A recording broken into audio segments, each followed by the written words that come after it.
Hello there guys, this is DemonicBishop back once again for the first time in a long time. Basically, I discovered a game that recently appeared on Steam Workshop Early Access a few days ago. Pretty much been out for, I think, probably a couple of weeks now, possibly. Called Life is Feudal. It's basically a sandbox Minecraft-esque version of Mount & Blade or Minecraft, similar to other games such as 7 Days to Die or Rust or any of those other countless survival games out there at the moment. But the one that sets this one apart is that it's entirely medieval based, feudal basically, includes the name. Basically I'm going to join somebody else's world, and pretty much with absolutely no previous experience playing this game apart from about 10 minutes just a second ago. As usual, I'm going to go on a game and show you my first steps in it, give you some of my first impressions, and probably more likely than not end up editing anything out. So if you've seen any of my other videos before, by the way, don't be afraid to check them out. There's a couple of, well, they're all pretty old now actually because it's been that long since I've made any videos, but there's some Kenshi videos on there. Speaking of Kenshi actually, this game, especially from its user interface, as you can tell from first impressions, it gives me that kind of, you know, it gives me that look about it really. It seems sort of like Kenshi, it seems like it's a small development team that's working on it. Kenshi, by the way, seems to have had a few more people join its the dev team lately, so fingers crossed. I've not been on it for a while, to be honest. I kind of grew a bit bored of it, to be honest, which is why there's not been any more videos about it. But from what I can tell, Kenshi seems like that's been updated pretty, you know, quite a lot since last time I did any videos, so definitely going to be some more videos about that. I say, well, the amount of times I've said that and not done it, you know, don't really expect any from me now. But anyway, that's beside the point. I'm getting off topic. So, all right, let's choose a world for this game. So instead of me rambling on telling you about what the game actually is, I can actually just show you. Now let's find a good Scandinavian feudalism. Let's go with that because Scandinavians are always awesome, as Skyrim knows, and Finnish bands know, and all that jazz. Let's just quickly connect. This is the one I used earlier, so I've already created a character. Just to give you a quick overview though, this is the character creation screen. Obviously this game's been out for less than a month and it's in early, extremely early alpha, even earlier than Kenshi. So there's not really a great deal you can do at the moment, but as you can see you can name your character, first and last name. That's a pretty nice feature. There's 3 different races at the moment, all looking identical because there aren't any, there's not really any ways to customise your character yet. It's far too early in development to be thinking of that, although you do have a couple of preset character models to choose from, so that's pretty cool. That's the one I've gone for at the moment because it reminds me of Mount & Blade. Let's see, you've got different customisable attributes, strength, construction, constitution even, sorry, all that sort of stuff.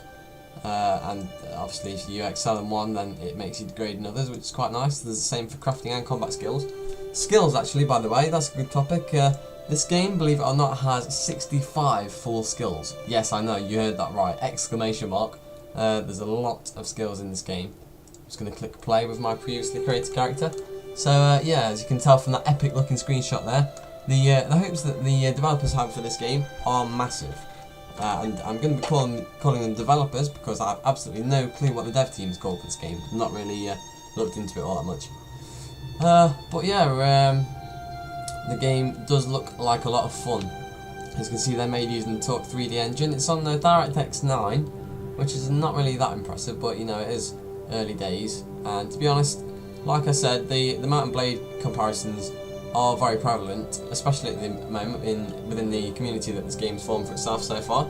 Not least of which due to the graphics, which, as you'll see in a second when it loads, you know, they're not the best that I've ever seen, but they do the job certainly, and I'm sure with development they will improve. I mean, even at the moment, you know, they're still serviceable.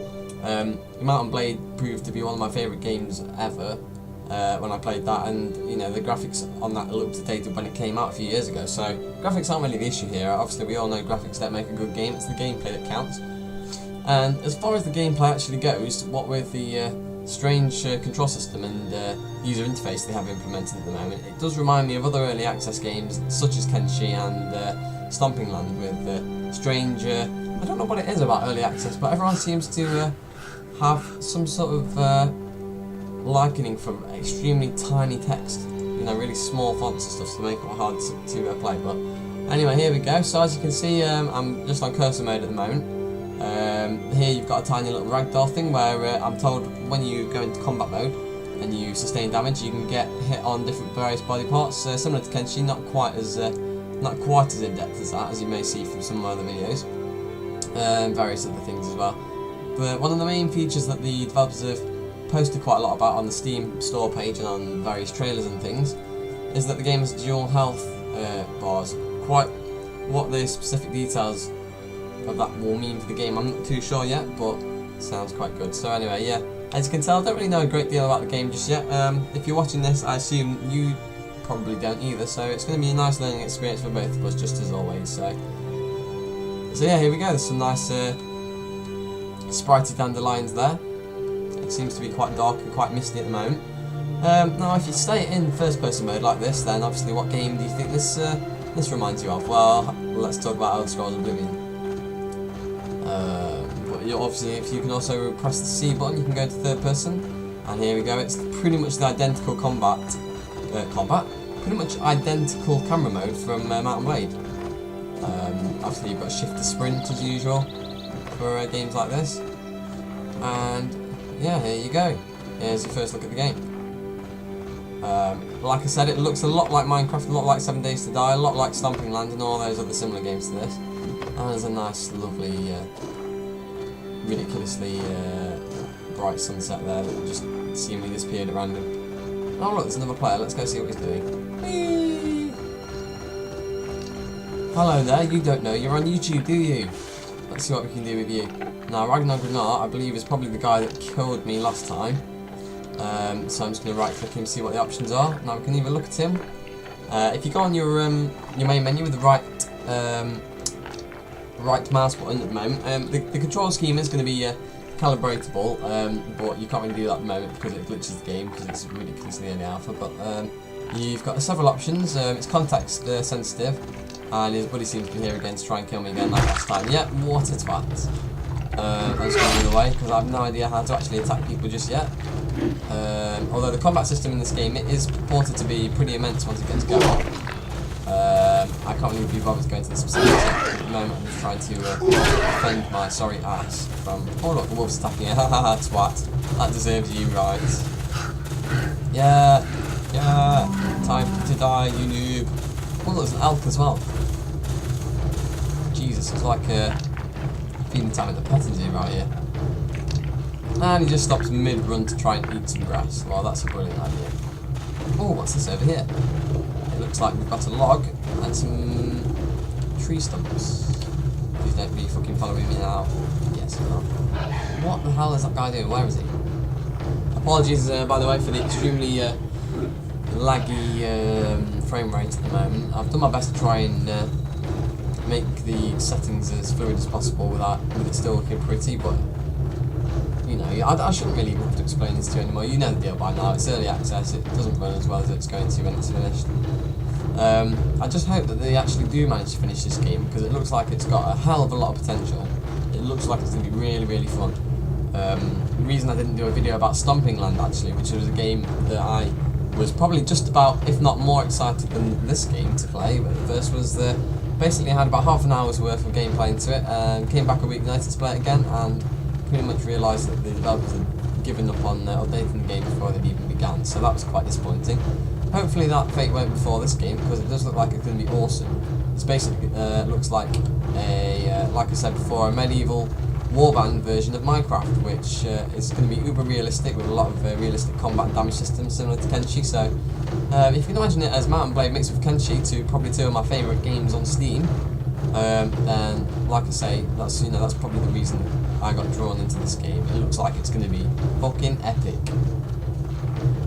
Just rumbling around at the moment. That guy's managed to make us some sort of staff or fishing rod or something by the looks of it. Let's have a quick closer look at it. Don't worry, I'm not going to kill you. No.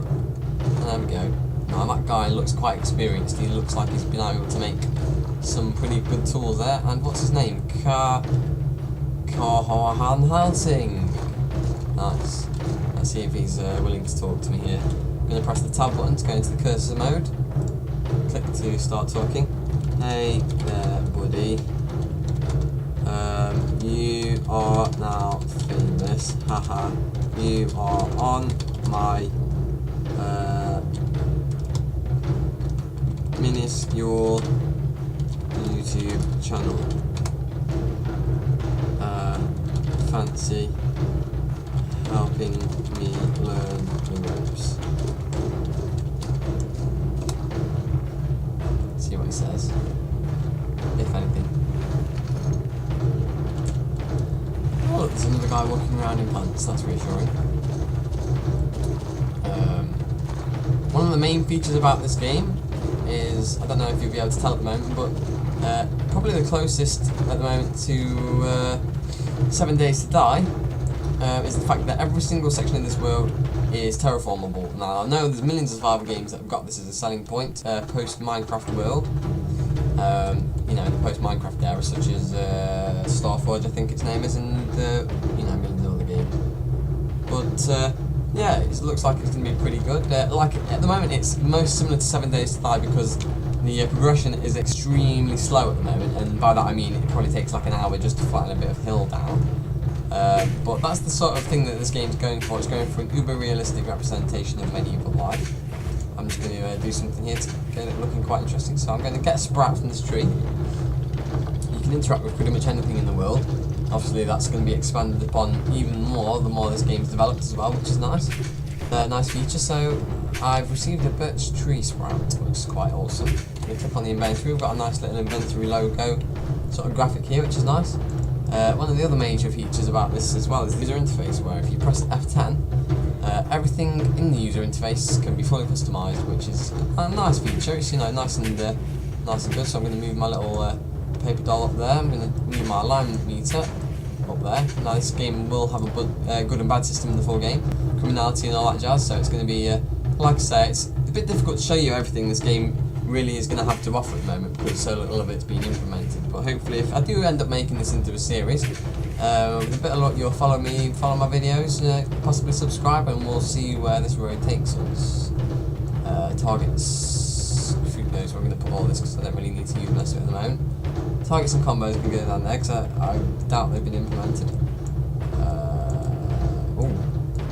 I've duplicated the chat menu, that's pretty awesome.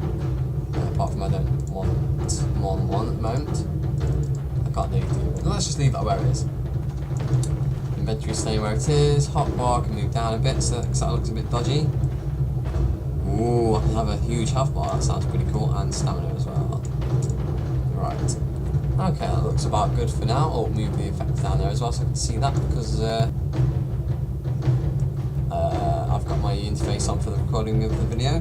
Right, so we press F10 again, so here's our little interface, move back where it should be. Tab again to go back into full camera view mode. Ooh, that's a pretty nice view. Go to C, back into first person mode. Oh, that's a nice feature, I didn't actually know you could do that. Yes, you can see your feet, that's awesome. Space to jump. Lovely little sunset now, the sun's coming back up and it's turning back daytime, so this game does have a full day-night cycle, which is also good. And as you can see, if I press tab again to click onto my inventory, when I right click to that tree, I did actually get a birch tree sprout. Quite what I can do with that, I'm not entirely sure. But you can move your inventory around. You can also move the actual items in your inventory around to any place as well, which is quite good. Okay, so I had to get rid of my inventory. So what else is there for us to do at the moment? Well, that's a very good question. Because to be quite honest, I don't really have a clue exactly what I should start doing. It's one of those games where it's an uber sandbox, even more so than Mountain Blade, in that you have to find your own entertainment, as most of these early access games seem to be that I like to play with you. Walking a bit slowly, aren't I? Let's sprint a little bit. Right, so I'm going to press M to go on the map. Now, I customised that to become like a sort of little mini-map earlier, but if you like, you can have a full-blown map of the whole island, which covers the entire screen by the looks of it, which I didn't really realise, but again, that's a nice feature, you can totally customise it. Focus on my player, possibly zoom in a bit, yeah, let's do that. So, I'm not really sure if they're planning to have the world be randomly generated for each world, because it's a server-based sort of game, similar to Minecraft Realms or Minecraft normal servers, where you can create your own servers. Fortunately, you don't have to pay for them on this game, but you can customise every single detail about the game beyond the actual world at the moment. So you can customize the density of trees, density of animals, how fast everything regenerates and grows, how fast your skills level up, and all that sort of stuff. So that's pretty cool. Speaking of skills, if I remember how to get onto the skills menu, there we go. That's P for player. So there you go. That's a nice little bio for my character there. That shows you where your character's been damaged as well. Let's quickly go on F1 for a minute just to double check the help. Yeah, so here we go. Skills is L. So if I press L, here's this little skill crafting book. F10 again, so I can. Oh, I can't resize that. That's a bit of a shame. But yeah, here we go. So here's some of the 65 skills I was telling you about. A couple of them, just pick some at random, are gathering, warfare engineering, tailoring, piety, forging. Just going totally random here, just to give you a bit of a taster of what this game has to offer. Leather armors, axe and mace mastery, militia service, drill. What kind of drill? I don't know. Power tools, I'm guessing. Horseback riding, climbing, spear mastery, blades mastery. The list is endless basically, so plenty to be getting on with once it's all implemented. I think quite a few have actually been implemented at the moment, which seems pretty cool. I'm going to pick up a rock because I can. Oh, terraforming. In fact, no, let's do that. That sounds more interesting. Let's just observe it for now. Okay, so this is the sort of mode that you can go on to. This is for one of the main sort of aims of this game is basically where, similar to Minecraft or 7 Days to Die or whatever, one of your major goals when you first start out will be to create your own settlement. And actually, judging by this sort of big barren area here, looks like it might be quite an interesting place to do. You know, it looks like we've got some sea over there, some trees and some flat lands. That should be quite nice. This basically just shows you the terrain, the lay of the land, as it were, and what each block of the terraforming grid of the world that makes up the world. It shows you the height of it, so it's quite good. So I think things have to be pretty much fluffy to be able to build things on them at the moment. Let's try something else. Let's right click somewhere else instead. So forestry. I can create a campfire. I'm assuming I need the right tools to do so. No, it looks like I might be able to do it now. Here we go, I can create a campfire. So this, ladies and gentlemen, will be my first ever creation in this game. So you're very honoured to be able to witness this. Change the position using the menu here. So let's put it. Ooh, this seems a bit dodgy. Oh god, it's tripping me out. Right, let's leave it there. Leave it there. Rotate it a little. Oh, that's awesome. Let's build it there now, shall we? Seems like quite a good place for it. I don't have a fucking clue where. Can't remember where I did put it. But let's have a look. Fix it. Where is it? What the fuck? What is this? So apparently my campfire is basically a pauper's grave. Awesome. Okay, let's try something else. Let's gather some wild ants instead. Oh, fuck's sake. I need a sickle for that. So here we fall into the RuneScape trap of offering the stick and carrot of something incredibly cool, but putting about 50 million hurdles in your way that you've got to jump over in order to progress. Let's search for something edible instead, because as you can tell, my little yellow hunger meter at the top there is decreasing rapidly. I received an edible taproot. Fucking awesome. And here we are. Let's move that map. In fact, let's move that. Let's make that a bit smaller, because I don't really need it that big. Where am I? Ooh, right at land's end. Sick. Let's pop down there, shall we? Right, so let's have a look at this taproot. General actions. Drop or eat. The taproot is 14 of quality, whatever that means. Let's eat it, see what it does.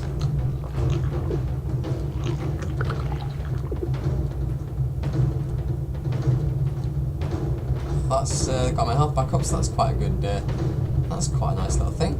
So that's something new I've learned today. I've learned how to forage for pieces of shit Bear Grylls scrappy food on the scrub land. Now I think I have no idea how long this video has been, but I hope you've enjoyed it so far. I'm going to make a second video shortly, possibly do some editing to this one, but here's been your first taste of, and pretty much my first taste as well, of gameplay, a brand new game, Life is Feudal, your own. Thanks very much guys for watching. Sorry it's not been my usual ridiculously schizophrenic self, but I tried a different style of presenting for this video. I hope you enjoy it, and thanks for watching. Now I'm just going to pretend to drown myself now while the video closes. Thank you very much guys. Thanks for subscribing and watching. You've been awesome. More awesome than me because I haven't bothered to update you in God knows how many months, but thank you. Woo!